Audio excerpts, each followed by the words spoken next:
I'm back. I took a break, a fan-mandated break, but I couldn't stay off it for too long. There's stuff I wanted to add, stuff I wanted to think of, plan out, and now I'm back. We're going to talk about what I've planned out. We're also going to talk about what I've added and I haven't shown you yet. So let's dive right into it. Now, I have made a roadmap during my break, and I'll put it on the screen right now. As you can see, it's split into 3 different updates. So, the first update is going to be mainly focused about a Vatican focus tree. Just a little side project I've been working on, but it's also going to come with some other general things, some general improvements to the mod. It's just not a very big update. But the one after that will be quite big. The one after that is all about partisans mainly. There's going to be a whole system for partisans. Think of Yugoslav partisans, think of Polish partisans, think of French partisans.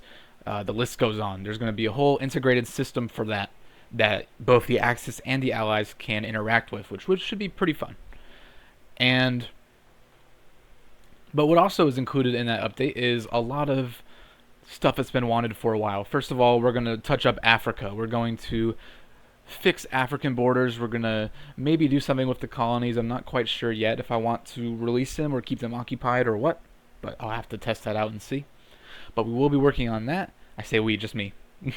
But and then also with that are going to be puppets. So now Soviet puppets are going to be a thing. Once they march forward to the west towards Berlin, they will set up the governments that they set up in real life, like the Lublin government, which is a good example in Poland. And this will also include other puppet governments during the war, like the Hungarian puppet that Germany set up once they invaded Hungary, when they had enough of their bullshit.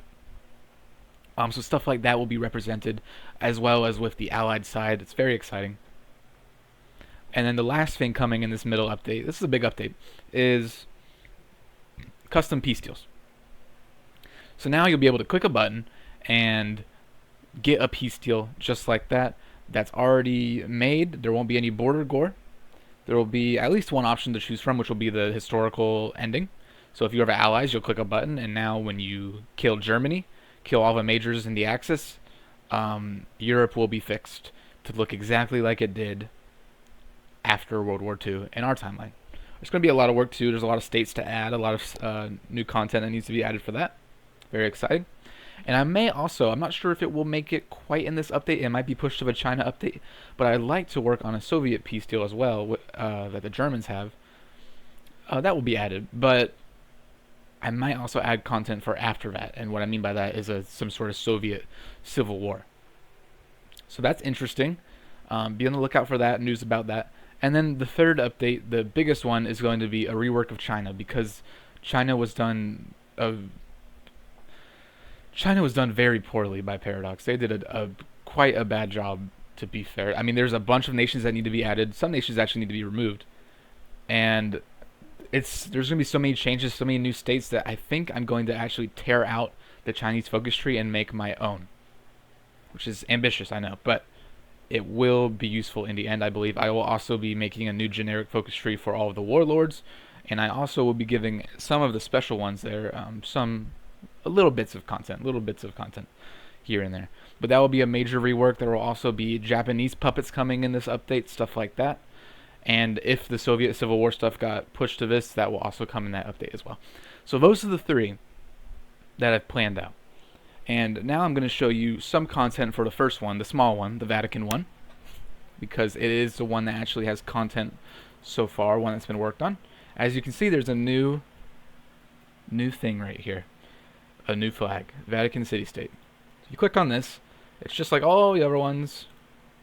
It has the leader name, the ideology, it has a couple ideas you can get right there, and a couple focuses that you can grab. And I even wrote a little brief history right here. The Vatican is the smallest country in the world, formed only in 1929 after finally relinquishing its claims to the old papal states.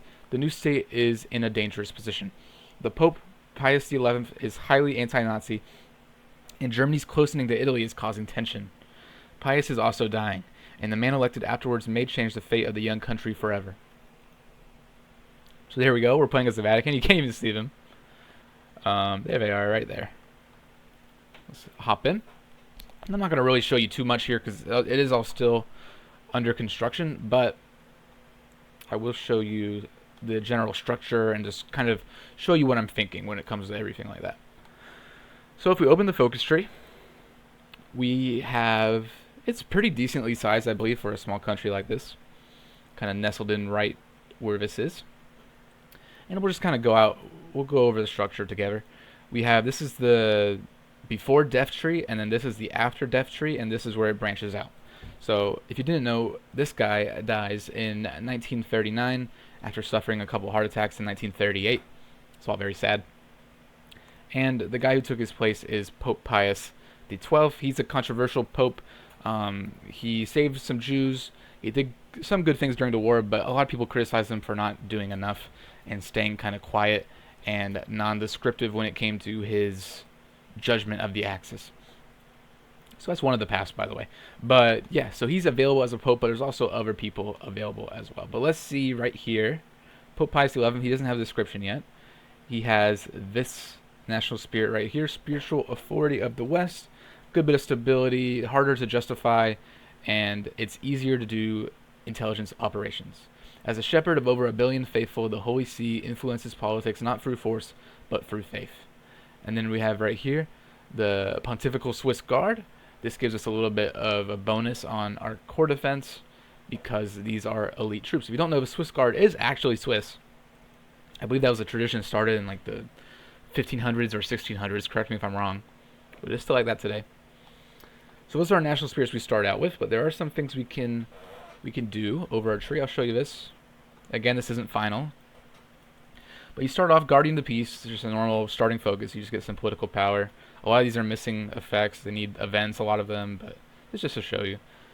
This is Ad Lateran Pact Preserved. The Lateran Pact is the pact that I believe gave the Vatican independence, and if not independence, it gave them a guarantee by Italy. And this is, of course, unfinished, but it just is a little thing to lecture you on the subject a little bit so you know the situation, but then also reassure the Vatican that everything's going to be okay. Will it be? I don't know. And there's other stuff right here, like this makes us our own little intelligence agency. Ignore that. There's no picture. And then this is for the Spanish Civil War. The effect's broken right now because Spain isn't in their civil war, but if they were, this would give quiet people support to the nationalists because the Pope stayed neutral, but they did, support the nationalists because the Pope, this one especially, and most of the ones afterwards, were very anti-communist. So they do give a small bonus. It's not too big. It's a small bonus to the nationalists. A little bit of war support, a little bit of stability, and you get a little bit more political power because you have that legitimacy from the Vatican. Now these next two focuses are just speeches denouncing, first of all, communism, and then second of all, Nazism. And then we get into the start of the death of the Pope. This is deterioration. You'll get an event here that's talking all about, the Pope has his heart attack. He has 2 heart attacks, actually, in the same day. And he's starting to die. After this, you can keep the Swiss Guard watchful. This will spawn an actual division. So, yeah, you have a division. There they are. Swiss Guard, they are highly trained veteran divisions, which is nice, but it is just one of them. And you don't really have the manpower to make more, to be honest. Unless you do certain things throughout the focus tree. And then you have your choice here. So your choice is between getting it over with and holding out longer. The benefit of holding out longer is that you can hurt the Germans a little bit more and get some more support around the world. The benefit of this is that you can move quicker into the path that's more anti his ideology. So after that, you'll get this focus, the death of the Pope. Again, this is all very temporary. There you go. It comes with a news event. Again, not done yet. So everyone will get this. I'm not adding, this is probably the only news event I'll add, to be honest. Maybe a couple more. But I don't want it to get bloated, especially because this is supposed to happen in 1939. And that already has a bunch of events, if you didn't know. But yeah, now you get to pick which Pope you want. So you can see we have 3 options here. The Archbishop of Milan's semi-embrace of Mussolini will help us well. This guy, he was still anti-Nazi, but he did have leanings towards Italy that a lot of the others didn't have. I'm not saying he's a fascist, so to say, but if anyone were to collaborate, it would be him. I'm not trying to destroy its legacy. It's just a Hoi4 focus tree. And this one isn't really meant to be too serious. I mean, none of the icons are even new, really. So, be that as it may. That's the first option. The second option is the historical one. The Secretary of State is a master diplomat. He will help us well.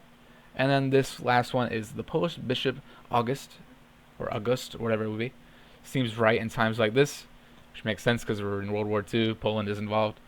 And all of these are different paths. So, if you pick Milan, you go down this path. You're choosing what threatens Catholicism more, Bolsheviks or fascists. If you pick them, then it's going to be the Bolsheviks.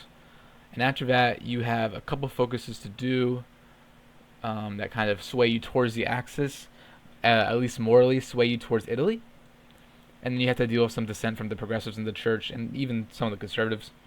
And then you have one final choice to make. You can kind of sit out and give Italy a bonus instead.